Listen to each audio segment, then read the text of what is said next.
नमस्कार दोस्तों, आपका हमारे ज्ञान संग्रह चैनल पर स्वागत है। आज हम एक ग्रंथ श्रीमद् भगवत गीता के माध्यम से जीवन के मूल्य और मार्गदर्शन के विषय में बात करेंगे। भगवत गीता, जिसमें भगवान कृष्ण ने अर्जुन को धर्म, कर्तव्य और जीवन के मूल्यों का उपदेश दिया है, हमें एक नए दृष्टिकोण से जीने का मार्ग दिखाती है। इस ग्रंथ से हम सीखते हैं कि जीवन की हर परिस्थिति को कैसे स्वीकार करें और आगे बढ़ें। भगवत गीता का संदेश है कि हमें अपने कर्तव्यों का पालन करना चाहिए और असफलता को नई शुरुआत मानना चाहिए। इस ग्रंथ से हम जीवन में साहस और संतुलन का मूल्य समझते हैं, जो हमें सफल और सुखी जीवन की दिशा में आगे बढ़ने में मदद करता है। आज हम आपको भगवान श्री कृष्ण की बड़ी ही अद्भुत कहानी सुनाने जा रहे हैं। एक बार भगवान श्री कृष्ण पृथ्वी लोक पर भ्रमण के लिए निकले तो उन्होंने एक युवक को देखा। वह ईश्वर को दोष देता जा रहा था। वह अपने जीवन से निराश था, दुखी था। तब भगवान श्री कृष्ण बौद्ध भिक्षु का रूप धारण करके उस युवक को असली दुख के बारे में ज्ञान देते हैं। तो चलिए इस कहानी के माध्यम से समझते हैं कि असली दुख क्या होता है। अगर आप यह कथा सुन रहे हैं तो पूरा सुनिए। इस कथा को आधा अधूरा छोड़कर जाने की गलती मत करिएगा, क्योंकि इस पवित्र कथा को पूरा सुनने से मनचाहे फल की प्राप्ति होगी। इसलिए इस कथा को पूरा सुने। और अगर आप सच्चे कृष्ण भक्त हैं तो कान्हा का अनादर ना करें। सुख और दुख एक ही सिक्के के दो पहलू है। यह बात तो आपने सुनी ही होगी। सुख और दुख हमारे जीवन में लगातार आते ही रहते हैं और हमें लगता है कि हमारे जीवन में हजारों दुख है, हजारों समस्याएं हैं। लेकिन अगर आप वास्तविक तौर पर देखें, अगर आप इस बात को अच्छी तरह से समझें, तो आप यह समझ पाएंगे कि हमारे जीवन में केवल एक ही दुख होता है। और वह दुख क्या है, वह हम इस कथा के माध्यम से जानेंगे। और उस दुख का निवारण, उस दुख का समाधान क्या है, वह भी हम इस कथा में ही जानेंगे। तो इस कथा के अंत तक जरूर बने रहिए। एक समय की बात है, एक गांव में एक व्यक्ति रहता था। उसका नाम रमेश था।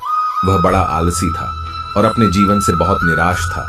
और उसका कारण यह था कि उसने अब तक अपने जीवन में कुछ भी हासिल नहीं किया था। वह कुछ भी नहीं करता था। उसके घर वाले भी इस बात से बहुत परेशान रहते थे। वे चाहते थे कि वह बाहर जाकर कुछ अच्छा काम करे, कोई अच्छी नौकरी कर ले, लेकिन वह उनकी एक नहीं सुनता था। उसके घर वाले दूसरों का उदाहरण देकर उसे ताने मारते थे, उसे तरह तरह की बातें कहते थे, लेकिन उसे कोई फर्क नहीं पड़ता था, जबकि उसके सारे मित्र कामयाब हो चुके थे। कोई अच्छा व्यापार कर रहा था तो कोई अच्छी नौकरी कर रहा था, जिस कारण जब भी वे लोग मिलते तो वे लोग बढ़ चढ़कर अपनी बढ़ाई किया करते। लेकिन रमेश कुछ नहीं किया करता था, जिस कारण जब भी कोई उससे पूछता कि तुम क्या कर रहे हो, तो वह कुछ नहीं कह पाता। उसे यह कहने में बहुत शर्म महसूस होती थी कि वह कुछ नहीं करता। वह हमेशा सबसे केवल एक ही बात कहता था कि मैं कोशिश कर रहा हूं, लेकिन उसकी कोशिशों का कोई भी फल किसी को नजर नहीं आ रहा था। देखते ही देखते अब ऐसा समय आ चुका था कि रमेश सभी से मुंह छुपाता फिरता, ताकि कोई उससे यह ना पूछ ले कि तुम क्या करते हो, जिस कारण वह कभी किसी के सामने भी नहीं आता था। धीरे धीरे उसका मन दुखी होने लगा था। वह बहुत निराश रहने लगा था। उसे अब ऐसा प्रतीत होता था मानो वह इस धरती पर बोझ है, जिस कारण वह अपने आप को बहुत अकेला महसूस करता, बहुत तन्हा महसूस करता। एक दिन तो उसके मन में यह भी विचार उत्पन्न होने लगे कि मेरे हाथों में कुछ नहीं है तो मैं क्या कर सकता हूं। अकेले बैठकर वह रोता रहा और भगवान को दोष देता रहता। एक दिन छुपता छुपाता वह घर से निकलकर कहीं जा रहा था। तभी उसने रास्ते में देखा कि एक बौद्ध भिक्षु लोगों को प्रवचन दे रहे हैं और प्रवचन में वह दुख की बातें कर रहे हैं। रमेश कुछ देर के लिए अपना मुंह छुपाकर वहीं पर खड़ा हो गया, ताकि उसे कोई देख ना ले, और चुपचाप वह उन बौद्ध भिक्षु की बातें सुन रहा था। बौद्ध भिक्षु सभी को प्रवचन में कह रहे थे कि दुख हमारा सबसे बड़ा साथी है। हमें दुख अपने जीवन के बारे में समझाता है और हमें सही से जीने का तरीका बताता है। यह हमारे गुरु की तरह है, जिससे हमें सीखना चाहिए।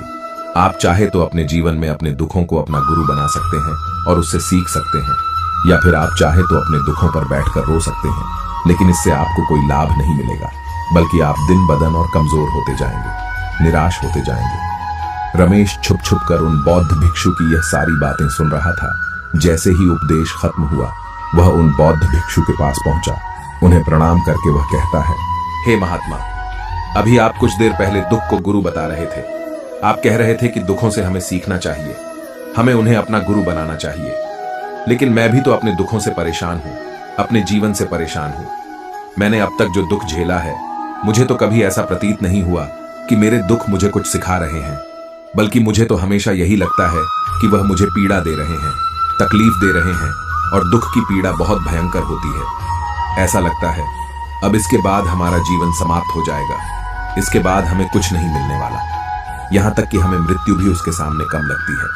जब लोग ताने मारते हैं, जब लोग यह कहते हैं कि तुम क्या कर रहे हो, तो मन को बहुत ठेस पहुंचती है और मैं उनसे कुछ नहीं कह पाता। रमेश की यह सारी बातें सुनकर वह बौद्ध भिक्षु रमेश से कहते हैं, बेटा तुम्हें क्या दुख है और तुम दुख के बारे में ऐसी बातें क्यों कर रहे हो? रमेश ने अपने ऊपर बीती हुई सारी बातें उन बौद्ध भिक्षु को बता दी और कहने लगा, हे महात्मा, क्या आपके पास मेरे दुख का कोई समाधान है? रमेश की यह बात सुनकर वह बौद्ध भिक्षु मुस्कुराने लगे और रमेश से कहते हैं, बेटा जब तुम्हारे जीवन में कोई असली दुख आए तब तुम मेरे पास आना, मैं उसका समाधान तुम्हें अवश्य बताऊंगा। उन बौद्ध भिक्षु की यह बात सुनकर रमेश थोड़ा सा अचरज में पड़ गया। उसे यह समझ नहीं आ रहा था कि क्या उसने अब तक जो दुख झेला है वह असली दुख नहीं है।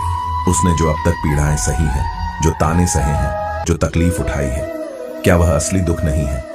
आगे वह मन ही मन खुद से कहता है कि जब मुझे मेरे अपने ही नहीं समझ पाए तो यह बौद्ध भिक्षु मुझे क्या समझेंगे। इतना सोचकर वह वहां से चला गया। सभी लोगों के ताने सुन सुनकर रमेश बहुत थक चुका था, बहुत निराश हो चुका था, जिस कारण उसने निर्णय लिया कि वह अब कुछ करके दिखाएगा। उसने अपने पिता से तो थोड़ा सा धन लिया और उस धन से उसने एक व्यापार शुरू किया। उसके पिता बहुत खुश थे कि कम से कम मेरा बेटा कुछ करने का प्रयास तो कर रहा है, लेकिन उसे व्यापार में कोई सफलता नहीं मिल रही थी, जिस कारण वह बहुत ही हताश हो चुका था। उसे यह समझ नहीं आ रहा था कि वह क्या करे, किस तरह से अपने व्यापार को आगे बढ़ाए। तभी उसके पिता ने उससे कहा, बेटा कोई बात नहीं, इसी तरह से प्रयास करते रहो, आज नहीं तो कल सफलता अवश्य मिलेगी। रमेश ने अपने पिता की बात मानी और अपने व्यापार में और भी कड़ी मेहनत करने लगा। धीरे धीरे उसे सफलता मिलने लगी और फिर उसने रफ्तार पकड़ ली। देखते ही देखे केवल 3 सालों के अंदर वह एक बहुत बड़ा व्यापारी बन गया। अब उसके पास धन दौलत की कोई कमी नहीं थी। लोग जो उसे पहले नापसंद किया करते थे, अब उसे पसंद करते थे, उसकी चिंता करते थे, उसके कार्यों की सराहना करते थे। उसके माता पिता भी अब अपने बेटे से बहुत खुश थे और उसकी सफलता से अत्यंत प्रसन्न थे। धीरे धीरे रमेश के मित्रों की संख्या लगातार बढ़ती जा रही थी। रमेश के कुछ मित्रों ने उसे यह भी सलाह दी कि उसे अपना व्यापार और तेजी से बढ़ाना चाहिए, उसे और फैलाना चाहिए। जब तुम आज केवल इस नगर के सबसे बड़े व्यापारी हो तब तुम इतना खुश हो, वहीं पर तुम सोचो कि जब तुम इस राज्य के सबसे बड़े व्यापारी बन जाओगे तब तुम्हारे यहाँ पर लोगों की भीड़ लग जाएगी। लोग तुमसे मिलने के लिए समय मांगेंगे, यहाँ तक कि इस राज्य का राजा भी तुमसे मिलना चाहेगा, तुम्हारी तारीफ करेगा, और यदि कभी ऐसी जरूरत आ पड़ी तो वह तुमसे धन भी उधार लेने के लिए अवश्य आएगा। रमेश को अपने दोस्तों की यह बात बहुत पसंद आई। रमेश ने सोचा कि मेरे मित्र सही कह रहे हैं, मुझे अपने व्यापार को और बड़ा करना चाहिए और फैलाना चाहिए, तभी तो हर कोई मेरे बारे में जान सकेगा, हर कोई मुझे पहचानेगा। उसने बिना देरी किए अपने समय को बिना गवाए अपने व्यापार में और मेहनत करने लगा। लेकिन अब की बार उसके मन में धैर्य नहीं था, जिस कारण उसने कुछ अनुचित कदम उठाए ताकि उसका व्यापार जल्दी से जल्दी और बड़ा हो जाए। उसने कई लोगों से अधिक मात्रा में धन उधार ले लिया, जिससे उसके ऊपर अब काफी कर्ज हो चुका था। और इतना ही नहीं, वो यहां तक नहीं रुका। उसने अधिक से अधिक मुनाफा कमाने के चक्कर में अपने माल की गुणवत्ता को भी खराब कर दिया, जिससे अब उसके माल में वह बात नहीं रह गई थी जो पहले हुआ करती थी। लेकिन वह अपने मित्रों की बात सुनता रहा। जैसा उसके मित्र कहते थे वह वैसा ही करता चला जा रहा था। यहां तक कि उसने अपने व्यापार को और भी तीव्रता से बढ़ाने के लिए उसने दूसरे छोटे व्यापारियों के खिलाफ षड्यंत्र भी रचना शुरू कर दिया, जिस कारण उसके मन में अब पहले जैसा सुकून नहीं था। उसे अब रातों को नींद नहीं आती थी। वह केवल एक ही विचार में लगा रहता था कि किस तरह से उसका व्यापार पूरे राज्य में फैल जाएगा और वह इस राज्य का सबसे बड़ा व्यापारी बन जाएगा, जिस कारण वह दिन रात केवल इसी मेहनत में लगा रहता कि उसका व्यापार जल्दी से जल्दी और बड़ा हो जाए। हालांकि उसके पास अब सब कुछ था, धन दौलत, घर, गाड़ियां, नौकर चाकर, सभी सुख सुविधाएं, लेकिन उसके बावजूद भी वह उन चीजों का लाभ नहीं उठा पा रहा था, क्योंकि उसका पूरा ध्यान केवल अपने व्यापार को और उन्नति पर ले जाने में लगा था। एक दिन रमेश अपने रथ पर बैठकर एक मार्ग से होकर गुजर रहा था। तभी रास्ते में उन गुरुवर का आश्रम आया। यह देखकर वह उन बौद्ध भिक्षु के पास गया और बौद्ध भिक्षु से कहने लगा, हे महात्मा, आपने कहा था कि जब मेरे जीवन में कोई असली दुख आए तब मैं आपके पास आऊं। इस कारण मैं यहाँ पर आया हूँ। आज मैं बहुत दुखी हूँ। मैं रातों को सो नहीं पाता। मेरे पास सब कुछ होते हुए भी मैं उनका लुफ्त नहीं उठा पाता। उसने अपनी सारी बातें एक एक करके उन बौद्ध भिक्षु को बता दी। तभी वह बौद्ध भिक्षु रमेश से कहते हैं, बेटा, जब तुम पहली बार आए थे तब भी तुम बहुत दुखी थे, लेकिन तब तुमने अपने दुख से क्या सीखा था? इसके जवाब में रमेश उन बौद्ध भिक्षु से कहता है, हे महात्मा, जब मैं अपने जीवन में कुछ नहीं कर पा रहा था तब मैंने अपने दुखों से यह सीखा था कि केवल सोचने मात्र से कुछ नहीं होगा।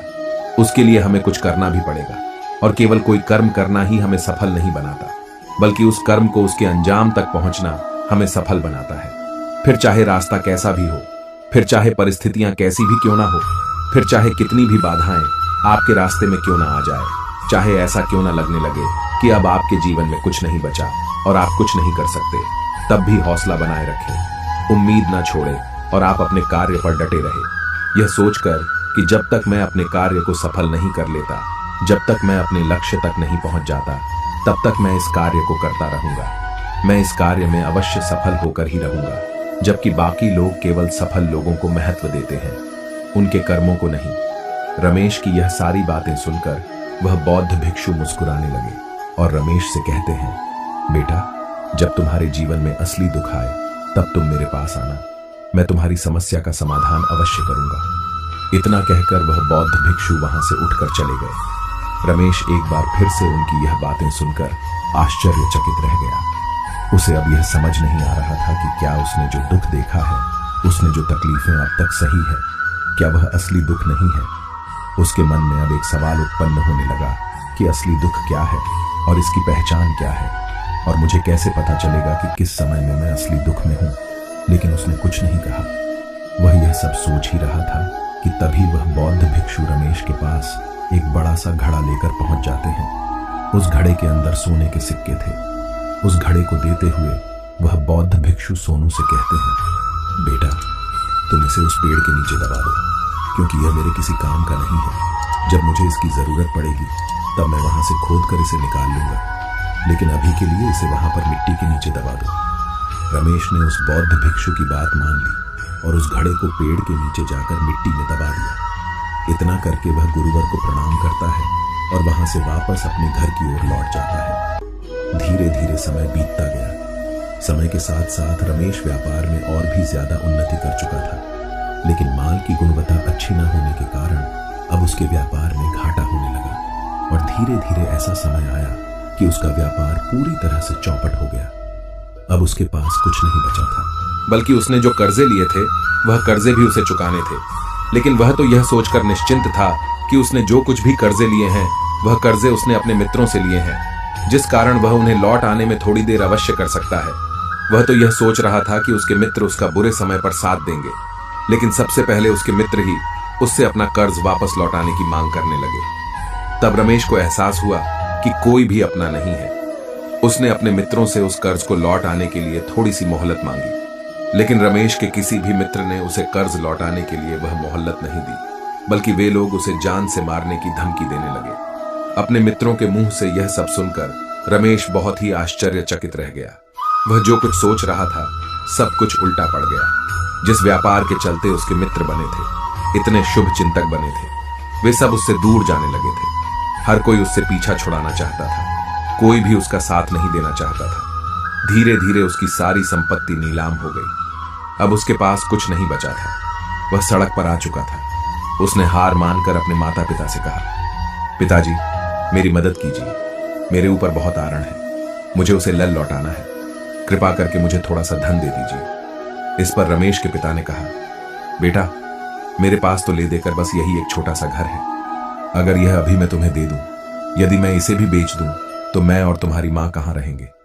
हमें दर दर की ठोकरें खानी पड़ेगी, हमें सड़कों पर भीख मांगनी पड़ेगी। ले देकर अब हमारे पास केवल यही संपत्ति बची है, इसलिए मैं तुमसे क्षमा मांगता हूं। अपने माता पिता के मुख से यह सुनकर रमेश चुपचाप वहां से चला गया और मन ही मन सोच रहा था कि अब मेरे पास कुछ नहीं बचा। जो था वह तो सब लुट गया, बर्बाद हो गया। अब मैं जीकर क्या करूंगा? अब मेरे पास केवल एक ही रास्ता है जिससे मैं अपने कर्जदार से अपना पीछा छुड़ा सकता हूं। यह सोचता हुआ वह एक ऊंची पहाड़ी की ओर पहुंचा। वह पहाड़ी पर चढ़ता ही जा रहा था कि तभी उसे याद आया कि उन बौद्ध भिक्षु ने कहा था कि जब तुम पर असली दुख आए तभी तुम मेरे पास आना, मैं तुम्हारी समस्या का समाधान अवश्य करूंगा। यह सोचकर रमेश के मन में एक बार फिर उम्मीद की एक लहर दौड़ पड़ी। रमेश तुरंत दौड़ता हुआ उन बौद्ध भिक्षु के पास पहुंचा और रमेश ने उन्हें प्रणाम करके अपने ऊपर बीती हुई हर एक बात उन्हें बता दी और कहने लगा, हे महात्मा, आपने कहा था कि जब मेरे ऊपर असली दुख आएगा तब आप उसका समाधान अवश्य करेंगे। तभी वह बौद्ध भिक्षु रमेश की इस बात को सुनकर मुस्कुराने लगे और कहते हैं, बेटा कहाँ है असली दुख? जब तुम्हारे जीवन में असली दुख आएगा तो मैं उसका समाधान अवश्य करूंगा। उन बौद्ध भिक्षु के मुख से यह सुनकर रमेश के सब्र का बांध टूट गया और रमेश ने उन बौद्ध भिक्षु से कहा, हे महात्मा, आखिर यह असली दुख होता क्या है? क्या मैंने आज तक जो भी दुख झेला है, जो भी तकलीफें आज तक मैंने सही है, क्या यह दुख नहीं है? क्या इसे दुख नहीं कहते? तभी वह बौद्ध भिक्षु रमेश से कहते हैं, बेटा पहले तुम मुझे यह बताओ कि तुमने अपने दुख से क्या सीखा। इसका जवाब देते हुए रमेश उन बौद्ध भिक्षु से कहता है, हे महात्मा, मैंने तो यही देखा है कि जो लोग तुम्हारी तरक्की में तुम्हारा पीछा करते हैं, तुम्हारे साथ जुड़ते हैं, वे लोग तुम्हें अवश्य धोखा देंगे, क्योंकि ऐसे लोग बुरे समय पर तुम्हारा साथ नहीं देने वाले, बल्कि तुम्हारा फायदा उठाने का ही वह प्रयास करेंगे। इसलिए ऐसे लोगों पर भरोसा ना करें, बल्कि जो लोग तुम्हारी असफलता के समय पर, तुम्हारे बुरे समय पर तुम्हारे साथ खड़े हैं, वही तुम्हारे असली मित्र हैं और वही तुम्हारे साथ रहते हैं। और ऐसे लोग तुम्हें बहुत कम मिलते हैं, और जिन्हें ऐसे लोग मिलते हैं उन्हें हमेशा उनकी कदर करनी चाहिए। रमेश बौद्ध भिक्षु से कहता है कि जब तुम कोई कार्य कर रहे हो तो उसे पूरी ईमानदारी से करो, धैर्य रखो, लालच ना करो और अपने लक्ष्य तक पहुंचने के लिए किसी के लिए भी कोई षड्यंत्र ना रचो, क्योंकि ऐसा करने से तुम्हारे साथ ही बुरा होगा और तुम हमेशा नुकसान में रहोगे। रमेश की सारी बातें सुनकर बौद्ध भिक्षु उस पेड़ के पास पहुंचे। उन्होंने गड्ढा खोदा और वह घड़ा निकालकर रमेश के हाथ में थमा दिया, जिसमें सोने के सिक्के भरे हुए थे। वह घड़ा रमेश के हाथ में थमा हुए उन बौद्ध भिक्षु ने कहा, लो इसे पकड़ो, और जब तुम्हारे जीवन में असली दुख आए तब तुम मेरे पास आना, मैं उसका समाधान अवश्य करूंगा। सोनू अब भी बड़ी अचरज में था। उसे यह समझ नहीं आ रहा था कि आखिर यह असली दुख है क्या, लेकिन उसने अपने हाथों में पड़े हुए उस घड़े को देखा जिसमें सोने के सिक्के थे, और यह देखकर उसे मन ही मन लगा कि चलो अब थोड़ी सी राहत अवश्य हो जाएगी। मैं अपने मित्रों का वह कर्ज लौटा सकता हूं और एक नया व्यापार भी फिर से आरंभ कर सकूंगा। उसने उन बौद्ध भिक्षु को प्रणाम किया, उनका धन्यवाद किया और वहां से चला गया। रमेश ने उन सोने के सिक्कों से सभी का कर्जा लौटा दिया और अपने लिए एक बार फिर से नया व्यापार शुरू किया। व्यापार छोटा था, लेकिन अब की बार रमेश बहुत खुश था। उसने पूरी ईमानदारी, मेहनत और लगन के साथ अपने व्यापार पर काम किया और देखते ही देखते एक बार फिर से वह एक बड़ा व्यापारी बन गया। इस बार उसने कोई लालच नहीं किया और ना ही किसी के लिए कोई षड्यंत्र रचा, बल्कि पूरी ईमानदारी और मेहनत के साथ अपने व्यापार पर काम किया। लेकिन जैसे जैसे आप धनी होते जाते हैं, जैसे जैसे आप अमीर बनते जाते हैं, आपके मन में एक डर और उत्पन्न होने लगता है, और वह है अपनी दौलत को ना खो देना, जिस कारण लोग दान करना शुरू कर देते हैं, पुण्य करना शुरू कर देते हैं, लोगों की मदद करते हैं ताकि उनके जीवन में कभी कोई दुख ना आए। लेकिन यह जीवन सुख और दुख का संगम है, जिस कारण हर किसी को सुख और दुख से होकर गुजरना ही पड़ता है। इसी वजह से एक बार फिर से रमेश के जीवन में एक और दुख उत्पन्न हुआ। अब की बार उसके माता और पिता दोनों की मृत्यु हो गई। रमेश अपने माता पिता से बहुत प्रेम करता था, जिस कारण उसके मन को बहुत गहरा आघात पहुंचा। जब आखिरी बार वह उन्हें देख रहा था तो उसके मन में हजारों सवाल उत्पन्न होने लगे। वह अपने घर लौटा। घर लौटकर उसने देखा कि जिस संपत्ति के लिए वे हमेशा लड़ते झगड़ते रहते थे, आज उसकी देखभाल के लिए कोई नहीं था। उसके माता पिता ने जो भी मेहनत की, जो भी अपने जीवन में इकट्ठा किया, सब यही रह गया। लेकिन अब सब कुछ खत्म हो चुका था और रमेश का मन अब बहुत बेचैन हो रहा था। उसके मन में हजारों सवाल उत्पन्न हो रहे थे और वह अपने आप को बहुत अकेला महसूस कर रहा था।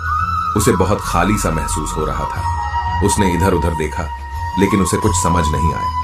तभी उसे उन बौद्ध भिक्षु की याद आई। फिर वह तुरंत ही उन बौद्ध भिक्षु के पास पहुंचा। उसे देखते ही उन बौद्ध भिक्षु ने रमेश से सवाल किया, क्या बात है बेटा, क्या कोई फिर से दुख आन पड़ा? तभी रमेश ने कहा, नहीं गुरुदेव, अब तो सब ठीक है, लेकिन आज मेरे माता पिता की मृत्यु हो गई और मैं बहुत अकेला महसूस कर रहा हूं। मैं बहुत दुखी महसूस कर रहा हूं, जैसे कुछ खाली सा है, जैसे कुछ अकेलापन सा है। तभी वह बौद्ध भिक्षु रमेश से कहते हैं, बेटा, इसमें दुखी होने वाली बात क्या है? यह तो जीवन है, एक दिन तो सभी को जाना है। यहां पर कोई भी रहने नहीं आया और ना ही कोई रहेगा। हम सब एक ना एक दिन मृत्यु को प्राप्त हो ही जाएंगे, और मृत्यु कब आएगी यह किसी को नहीं पता। हो सकता है कि तुम्हारी मृत्यु कल ही हो जाए या फिर आज। और अभी यह सुनकर रमेश आश्चर्यचकित रह गया। उसने उन बौद्ध भिक्षु से कहा, हे महाराज, आप यह क्या कह रहे हैं?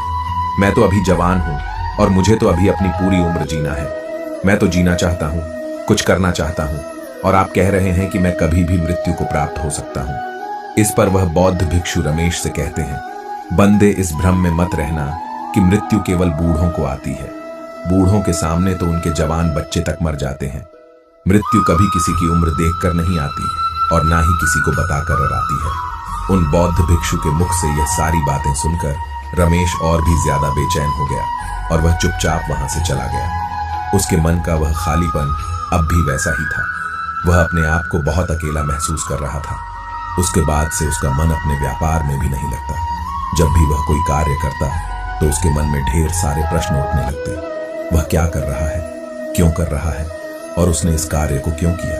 उसके मन में अब एक और प्रश्न उत्पन्न होने लगा था, क्या हम यहाँ पर केवल इसीलिए आते हैं कि इस जीवन को भोगे और एक दिन मृत्यु को प्राप्त हो जाए?